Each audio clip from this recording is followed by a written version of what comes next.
దుర్గా దుర్గా ఏమిటండి? ఆడంబరాలకు పోయి అర్థం పర్థం నేను ఖర్చులు చేశావు. ఆ వెంకటద్రగాడి ఇచ్చిన డబ్బంతా ఖర్చు పెట్టి దుబారా చేశావు. ఇప్పుడు ఆ వెధవ నన్ను తినేస్తున్నాడు. నా చేత చేయకుండా పనులన్నీ చేయమని బలవంతం చేస్తున్నాడు. లేకపోతే తన డబ్బు తనకు పారేయమంటున్నాడు. ఇప్పుడు ఆ ప్రాజెక్టు పని ఆగిపోయింది. అయిందా? ఇంకా ఏమైనా ఉందా? ఇంతకీ మీకు ఇప్పుడు ఎంత కావాలి? ఎంత అయితే నీకెందుకులే. మీ ఫిగర్ ఎంత ముందు చెప్పండి సార్. ఓ 50,000 ఉంటే వాడి డబ్బు వాడి మొహాన్ని కొట్టచ్చు. 50,000 కర్మ, 25 లక్షలు. ఇదిగో చూడండి.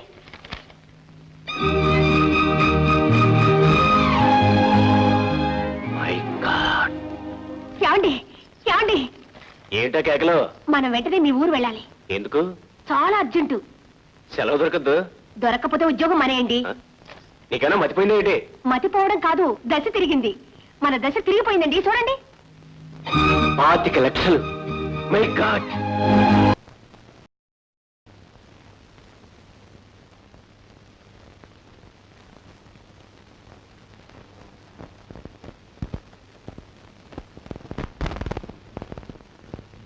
అమ్మా, ఎవరి కోసం ఎదురు చూస్తున్నారు?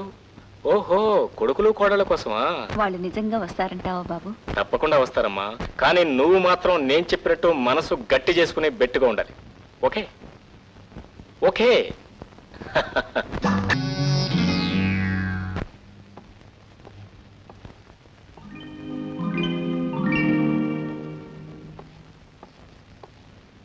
అమ్మా, నాన్న బాగున్నారా? బాబు, గీత బాగున్నారమ్మా? అత్తగారు, 10 రోజుల నుంచి మీరే కల్లోకొస్తున్నారు. మిమ్మల్ని మావగారిని కళ్ళారా చూడండి. నా కాళ్ళు నిలవలేదంటే నమ్మండి. నాకు అయితేనమ్మా, ఫోన్ చేసినప్పుడు, పడుకునేటప్పుడు, ఆఖరికి బ్యాంకులో పనిచేసినప్పుడు కూడా మీరే జ్ఞాపకం వచ్చి అసలు అన్నం సహించట్లేదంటే నమ్మండి.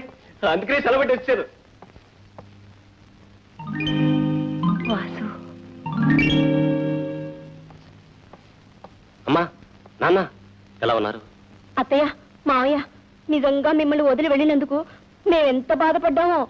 అందుకే మిమ్మల్ని చూడాలని వచ్చేసాం. నిజంగా అంత ప్రేమ ఉన్న వాళ్ళైతే ఇంతకాలం ఎందుకు రాలేదు? ఆ ప్రశ్నే నేను అడుగుతున్నాను. మీరు మాత్రం ఆ పేపర్ చదివాకేగా వచ్చారు. మేము ఆ పేపర్ చదవనే లేదు.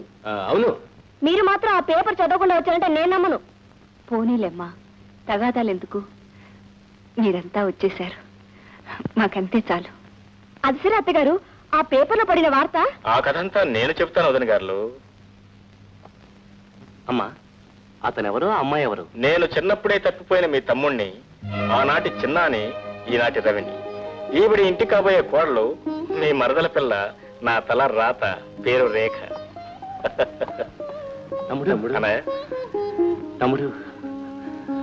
అమ్మా, ఈ రోజు మన ఇంటి జాతకం మారిపోయింది. అప్పుడే ఉందన్నయ్య, చాలా మారాల్సి ఉంది. అంతా మారుస్తాను, అంతా మారుస్తాను. ఏమిటి, ఇల్లంతా ఇంకా ఇలాగే ఉంది? మామయ్య గారు, ఇంకో కొత్తిల్లు కొనుక్కుని అందులోకి వెళ్ళిపోదాం. మరే, నీ ఉద్దేశం నాకు అర్థమైందమ్మా. కానీ ఆ లాటరీలో వచ్చిన డబ్బు మన చేతి దగ్గర రావడానికి ఇంకా కాస్త టైం పడుతుంది. చేతికొచ్చినా నీకు మాత్రం రాదు. ఆశ్చర్యపోకండి, ఎందుకంటే అది నాన్నగారి స్వార్జితం. దాని మీద మనలో ఎవరికి ఎలాంటి హక్కులు లేవు. వారి ఇష్టం వచ్చిన వారికి దానం చేసుకోవచ్చు, వారి ఇష్టం వచ్చిన వారికి ధర్మం చేసుకోవచ్చు. కాకపోతే ఒక చిన్న అవకాశం కూడా లేకపోలేదు. ఎవరైతే నాన్నగారికి అమ్మగారికి బాగా సపరీలు చేసి వారి మనల్ని పొందుతారో వారికి ఆ అదృష్టం పట్టే అవకాశం లేకపోలేదు. తర్వాత మీ ఇష్టం. ఈ వయసులో మీ మంచి చెడులు ప్రత్యేకంగా కనిపెట్టుకుని ఉండటానికి ఎవరో ఒకరు ఉండాలి కదా. వేరే ఎవరు సేవలు చేసినా మీరు ఒప్పుకోకూడదు. నువ్వు తప్ప కాఫీ తాగన్నా. చాలే నీ చచ్చు సేవలు. కాఫీ ఇచ్చి